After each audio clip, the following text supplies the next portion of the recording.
Private वाला लावे, कोई फौजी वाला ना। 17वीं बीपीएससी परीक्षा का परिणाम आ चुका है, लेकिन इससे पहले पीटी परीक्षा को लेकर जो विवाद खड़ा हुआ था उससे लेकर अब कानूनी कार्रवाई हो रही है। बीपीएससी की पीटी परीक्षा पेपर लीक की अफवाह फैलाने के मामले में 11 कोचिंग संचालकों को नोटिस भी जारी किया गया। पटना सदर एसडीएम कोर्ट ने इन्हें 20 मई को कोर्ट में हाजिर होने का आदेश दिया। सिर्फ कोचिंग संचालक ही नहीं बल्कि छात्र नेता को भी नोटिस भेजा गया है और इस नोटिस के बाद छात्र नेता और कोचिंग संचालकों ने सवाल उठाया है कि जिसने पेपर लीक की बात कही उसे नोटिस क्यों नहीं जारी किया गया।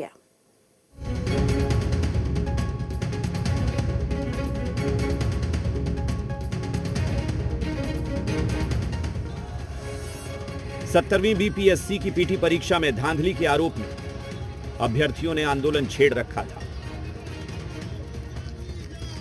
और इस आंदोलन में छात्र नेताओं के साथ कई कोचिंग के शिक्षक भी शामिल हुए थे। और अब जब धांधली के मामले में सुप्रीम क्लीन चिट मिल गई है,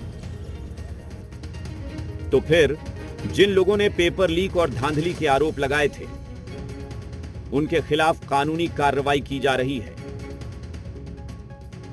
छात्र नेता समेत 11 कोचिंग संचालकों को नोटिस जारी किया गया है। 20 मई को हाजिर होने का निर्देश दिया गया है। कोई शिक्षक कहता है कि नवादा ट्रेजरी से क्वेश्चन आउट हुआ, कोई शिक्षक कहता है कि वही शिक्षक कहता है गया ट्रेजरी से क्वेश्चन आउट हुआ, वही शिक्षक कहता है कि 1000 करोड़ का गड़बड़ी हुआ, वही शिक्षक कहता है कि ए का बी का बी का सी का सी का डी को गया। उसके विरुद्ध कोई नोटिस नहीं। और हम लोगों ने क्वेश्चन लीक होने की तो बातें नहीं की है। मैं इस पर दावे के साथ कह सकता हूं कि मैंने क्वेश्चन लीक का अगर एक भी प्रमाण मिल गया तो मैं कुछ भी करने के लिए तैयार हूं, जो कहेगा तो। लेकिन जिन्हें नोटिस मिला है अब वो सवाल पूछ रहे हैं कि जिन लोगों ने पेपर लीक का दावा किया था उनके खिलाफ कार्रवाई क्यों नहीं हो रही है।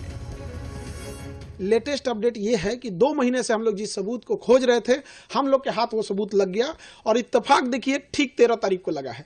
13 दिसंबर को परीक्षा हुई थी, आज 13 फरवरी है और ये सबूत हाथ में हम लोग को लग गया है। और इसके बाद हम लोग हाई कोर्ट में श्योर है जीत जाएंगे। और आयोग जो चीज़ों को छुपा रही थी उस पर से पर्दा हट चुका है। उसने कहाँ कहाँ धांधली किया था, किस किस जिले से, ट्रेजरी से निकाल के हम लोग ने सारी चीज़ों का पता लगा लिया है। तो क्या कानूनी कार्रवाई में अब पक्षपात किया जा रहा है? नोटिस मिलने के बाद आरोप तो यही लग रहे हैं।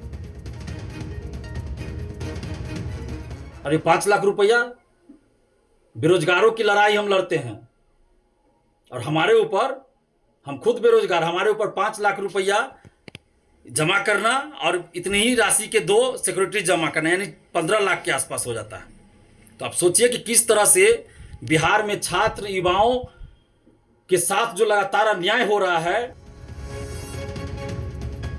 आरोप प्रत्यारोप के बीच अब छात्र नेता समेत 11 कोचिंग संचालकों को कोर्ट में हाजिर होना होगा, बॉन्ड पेपर भरना होगा। हालांकि कोचिंग संचालकों का मानना है कि कोर्ट पर उन्हें भरोसा है और सच्चाई की जीत होगी। 11 जो शिक्षक है, कोचिंग संचालक और छात्र नेता, उन्हें अपना पक्ष रखने के लिए 20 मई को सशरीर कोर्ट में उपस्थित होने की निर्देश दिए गए हैं। कैमरामैन जितेंद्र झा के साथ रजनीश, जी मीडिया।